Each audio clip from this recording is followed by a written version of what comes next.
ಈ ಗಿಡ ನೋಡಿರ್ತೀರ ನೀವು, ನೋಡಿಲ್ಲ ಅಂತಂದ್ರು ಇದ್ರ ನೇಮ್ ಕೇಳಿರ್ತೀರ. ಹಸು ಕಾಯಕ್ ಹೋಗ್ಬೇಕಾದಾಗ ಇವನು ನನ್ನ ಪಾರ್ಟ್ನರ್, ಇವನು ಸುಬ್ರಹ್ಮಣ್ಯ ಅಂತ ಹೇಳ್ಬಿಟ್ಟು. ಊರಿನ ಹಬ್ಬಕ್ಕೆ ಒಂದು ದಿನ ಮೊದಲೇ ಬರುವ ಅವಸರದಲ್ಲಿ ಆದ ಎಡವಟ್ಟು. ಹಾಯ್ ಹಲೋ ಫ್ರೆಂಡ್ಸ್, ಎಲ್ರಿಗೂ ನಮಸ್ಕಾರ. Welcome to my YouTube channel. ಆ ಜಿಂಗ ಲಕ ಲಕ ಲಕ ಎಲ್ಲ ಏನು ಮಾಡ್ತಿದ್ದೀರಾ? ಬರ್ರ ಬರ್ರ ಬರ್ರ ಬರ್ರ ಬರ್ರ ಬರ್ರ. ನಾಳೆ ನಮ್ಮೂರಲ್ಲಿ ಕೃಷ್ಣ ಜನ್ಮಾಷ್ಟಮಿ ಇರೋದ್ರಿಂದ ಬೆಂಗಳೂರಿಂದ ನಮ್ಮೂರಿಗೆ ಹೋಗ್ತಾ ಇದ್ದೀನಿ. ಆ್ಯಕ್ಚುಲಿ ಕೃಷ್ಣ ಜನ್ಮಾಷ್ಟಮಿ ಲಾಸ್ಟ್ ಮಂಡೇನೇ ಆಗೋಯಿತು. ಆದರೆ ನಮ್ಮೂರಲ್ಲಿ ಶ್ರಾವಣದ ಕಡೆಯ ಶನಿವಾರ ನಮ್ಮೂರಲ್ಲಿ ಆಚರಿಸ್ತೀವಿ. ಅದು ಹೇಗಿರುತ್ತೆ ಏನು ಅಂತ ಹೇಳ್ಬಿಟ್ಟು ವೀಡಿಯೋನ ಕೊನೆವರೆಗೂ ನೋಡ್ತಾ ಅಂದ್ಕೊತಾ ಇರ್ಬೋದು ನೀವು, ಏನು ವೀಡಿಯೋ ಫುಲ್ ಬರೀ ಕತ್ಲೆ ಥರ ಇದೆ ಅಂತಂದು. ನಮ್ಮ ರಿಯಲ್ ಸ್ಟಾರ್ ಉಪೇಂದ್ರ ಅವ್ರದ್ದು ಅಪ್ಕಮಿಂಗ್ ಮೂವಿ ಟ್ರೈಲರ್ ಥರ ಇದೆ.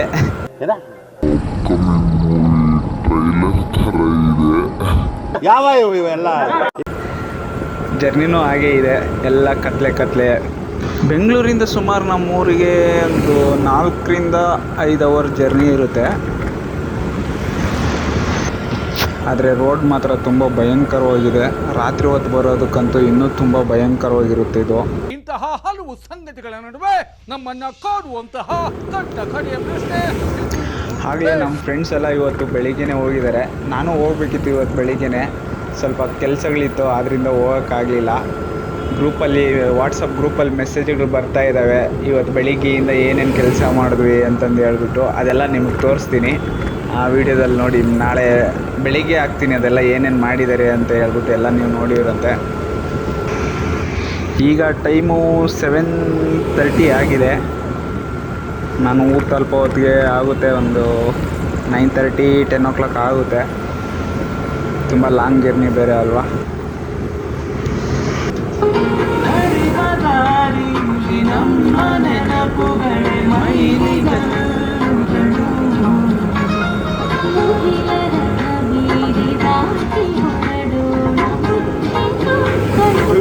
ಯಾರಿಗೂ ನೀರೇಂದು ಹೋಗ್ತಾವ್ರೆ ಈ ಕತ್ಲಲ್ಲಿ ಇಷ್ಟೊಂದು ಸ್ಪೀಡಾಗಿ.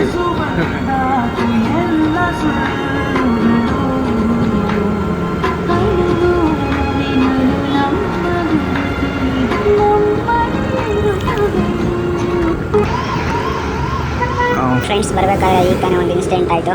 ಅದು ಹೇಗಾಯಿತು ಅಂತಂದರೆ, ದಯವಿಟ್ಟು 2 ವೀಲರಲ್ಲಿ ಹೋಗೋರು, ಅದು ರಾತ್ರಿ ಟೈಮಲ್ಲಿ ಜರ್ನಿ ಮಾಡೋರು, ತುಂಬ ಲಾಂಗ್ ಜರ್ನಿ ಮಾಡೋರು ತುಂಬ ನಿಧಾನಕ್ಕೆ ಹೋಗಿ ಫ್ರೆಂಡ್ಸ್ ಹೈವೇಗಳಲ್ಲಿ. ಯಾಕೆ ಅಂತಂದರೆ ನಾವು ಕರೆಕ್ಟಾಗಿ ಹೋದ್ರೂ ಆಪೋಸಿಟಾಗಿ ಎದುರು ಬರೋರು ಹೇಗಿರ್ತಾರೆ ಅಂತ ಹೇಳೋದಕ್ಕಾಗಲ್ಲ.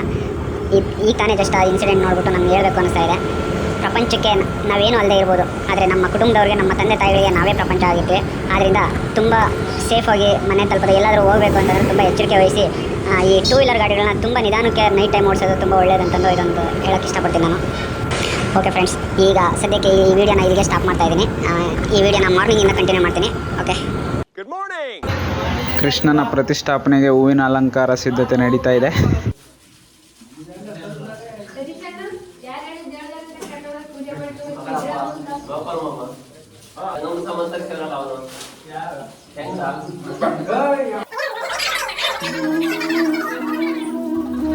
ಎಲ್ಲ ಹುಡುಗರು ಸುಮಾರು 2 ತಿಂಗಳಿಗೂ ಮೊದಲಿಂದ ಊರಲ್ಲಿ ಕೃಷ್ಣ ಜನ್ಮಾಷ್ಟಮಿ ಹಬ್ಬ ಆಚರಣೆ ಸಿದ್ಧತೆ ನಡೆಸಿ ಎಲ್ಲ ಹುಡುಗರು ತುಂಬ ಉತ್ಸಾಹದಿಂದ ಪಾಲ್ಗೊಂಡು ಬಹು ನಿರೀಕ್ಷಿತ ಹಬ್ಬಕ್ಕಾಗಿ ಒಂದು ದಿನ ಮೊದಲೇ ಊರು ತುಂಬಿ ತುಳುಕ್ತಾ ಇತ್ತು.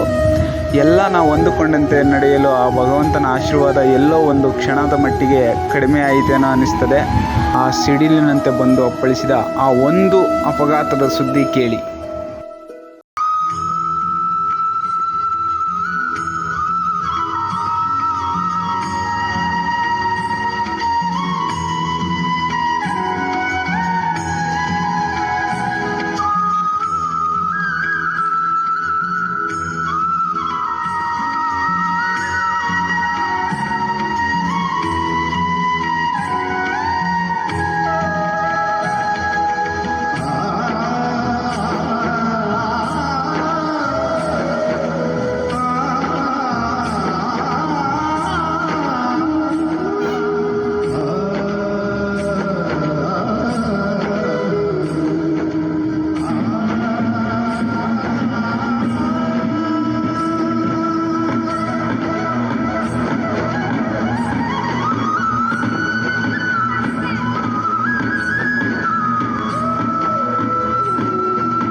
ಈ ಬೆಟ್ಟದ ದಾರಿ ತುಂಬ ಗಿಡಗಳು ಬೆಳೆದ್ಬಿಟ್ಟು ತುಂಬ ಎಲ್ಲ ಮುಚ್ಚೋಗ್ಬಿಟ್ಟಿತ್ತು.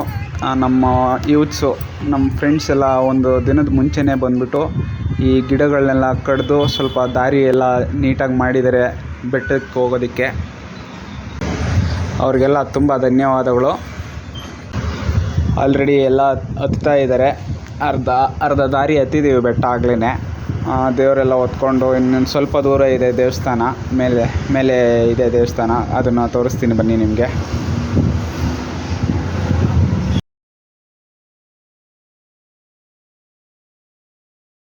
ಅಲ್ಲಿ ಕಾಣಿಸ್ತಾ ಇದೆಯಲ್ವ, ಅದೇ ದೇವಸ್ಥಾನ, ಗೋಪಾಲ್ ಕೃಷ್ಣ ಅಂತ ಹೇಳ್ಬಿಟ್ಟು. ಇದ್ರದ್ದು ಏನು ವಿಶೇಷ ಅಂತಂದರೆ ನಿಮಗೆ ಗರ್ಭಗುಡಿಯಲ್ಲಿ ಕರ್ಕೊಂಡು ಹೋಗ್ತೀನಿ. ಅಲ್ಲಿ ಅದು ಏನು ವಿಶೇಷ, ಇಲ್ಲಿ ಈ ದೇವಸ್ಥಾನದ ವಿಶೇಷ ಏನು ಅಂತ ನಿಮ್ಗೆ ಹೇಳ್ತೀನಿ.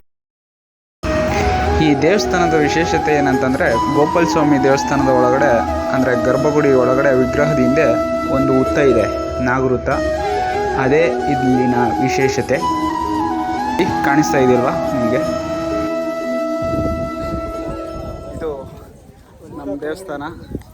ಇದು ಬಂದು ಗರುಡಗಂಬ ಅಂತ ಹೇಳ್ಬಿಟ್ಟು, ಇದೇನಕ್ಕೆ ಅಂತ ದೀಪಾಲೆ ಕಂಬನು ಅಂತಲೂ ಕರೀತಾರೆ. ಇದು ಬಂದುಬಿಟ್ಟು ಇದೇನಕ್ಕೆ ಅಂತಂದು ಹೇಳ್ಬಿಟ್ಟು ಪೂಜೆ ಆದಮೇಲೆ ತೋರಿಸ್ತೀನಿ ನಿಮಗೇನೆ. ಇವನು ಹಸು ಕಾಯಕ್ಕೆ ಹೋಗ್ಬೇಕಾದಾಗ ಇವನು ನನ್ನ ಪಾರ್ಟ್ನರ್, ಇವನು ಸುಬ್ರಹ್ಮಣ್ಯ ಅಂತ ಹೇಳ್ಬಿಟ್ಟು, ಚಿಕ್ಕ ಹುಡುಗನಿಂದ ದೋಸ್ತಿ. ಇವನು ಮುಖ ತೋರಿಸಲ್ಲ, ಇಲ್ಲೋಡ ಇಲ್ಲಿ ತುಂಬ ನಾಚಿಕೆ ಸ್ವಭಾವದು ನೀವನು, ಮುಖನೇ ತೋರಿಸಲ್ಲ ಅಂತಾನೆ. ಇಲ್ಲಿ ಬೆಟ್ಟದ ಮೇಲೆ ಬಂದಾಗ ಇಲ್ಲೊಂದು ಸ್ಪಾಟ್ ಇದೆ. ಯಾವ ಸ್ಪಾಟ್ ಅಂತ ನಿಮ್ಗೆ ತೋರಿಸ್ತೀನಿ.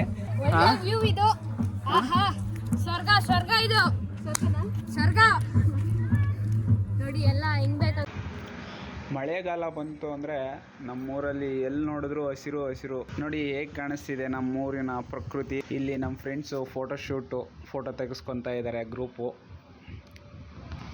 ಓಕೆ, ಹಿಂಗೆ ಮುಂದೆ ಹೋದರೆ ಹೇಗೆ ಫ್ರೆಂಡ್ಸ್, ಈ ಗಿಡ ನೋಡಿರ್ತೀರ ನೀವು, ನೋಡಿಲ್ಲ ಅಂತಂದರೂ ಇದ್ರ ನೇಮ್ ಕೇಳಿರ್ತೀರ. ಕಳ್ಳಿ ಗಿಡ ಅಂತ ಇದ್ರ ಹೆಸರು. ಕೆಲವೊಂದು ಫಿಲಮ್ಗಳಲ್ಲಿ ತೋರಿಸ್ತಾ ಇರ್ತಾರೆ, ಕಳ್ಳಿ ಹಾಲು ಕುಡಿದು ಸಾಯ್ತೀನಿ ಅಂತ ಹೇಳ್ಬಿಟ್ಟು. ಪಿರಿಯುತಿ ಮಾಡಿ ಬೇಡ ಗಿಡ ಅಂದ್ರೆ ಕಳ್ಳಿ ಹಾಲು ಕುಡಿದು ಸತ್ತೋಯ್ತೀನಿ. ಕಳ್ಳಿ ಹಾಲು ಅಂದ್ರೆ ಏನು ಯಾರು ಗೊತ್ತು? ಅದೇ ಗಿಡ ಇದು. ಇದರಲ್ಲಿ ಹಾಲು ಬರುತ್ತೆ. ಈ ಹಾಲು ಕುಡಿದ್ರೆ ಸತ್ತೋಗ್ಬಿಡ್ತಾರೆ. ಆದರೆ ಮೇಕೆಗಳಿಗೆ, ಕುರಿಗಳಿಗೆ ಇದು ಮೇವು, ಆಹಾರ. ಇದು ಬೆಟ್ಟದಿಂದ ನಿಂತ್ಕೊಂಡು ನೋಡಿದ್ರೆ ನಮ್ಮೂರು ಹೇಗೆ ಕಾಣಿಸುತ್ತೆ ಅಂತ ತೋರಿಸ್ತೀನಿ. ನೋಡಿ, ಇದೇ ನಮ್ಮೂರು ಕೃಷ್ಣಗಿರಿ. ಸುತ್ತು ಹಸಿರು, ಸುತ್ತು ಬೆಟ್ಟ ಗುಡ್ಡಗಳು, ಮಧ್ಯದಲ್ಲಿ ನಮ್ಮೂರು. ಹೇಗಿದೆ? ತುಂಬ ಚೆನ್ನಾಗಿದೆ ಅಲ್ವಾ?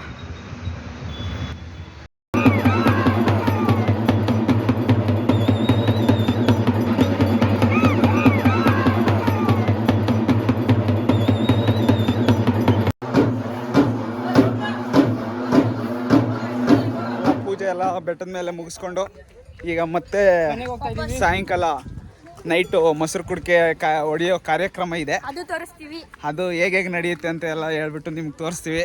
ನೀವೇ ನೋಡಿ ಹೀಗೆ ನಡೀತು ನಮ್ಮ ಹಬ್ಬ ಅಂತ ಹೇಳ್ಬಿಟ್ಟು ನೀವು ಕಾಮೆಂಟಲ್ಲಿ ತಿಳಿಸಿದ್ರೆ ನಮಗೂ ತುಂಬ ಮುಂದೆ ಯಾವ ಥರ ಮಾಡಬೇಕು ಅಂತಂದು ಹೇಳ್ಬಿಟ್ಟು ನಮಗೂ ಒಂಚೂರು ಹೆಲ್ಪ್ ಆಗುತ್ತೆ.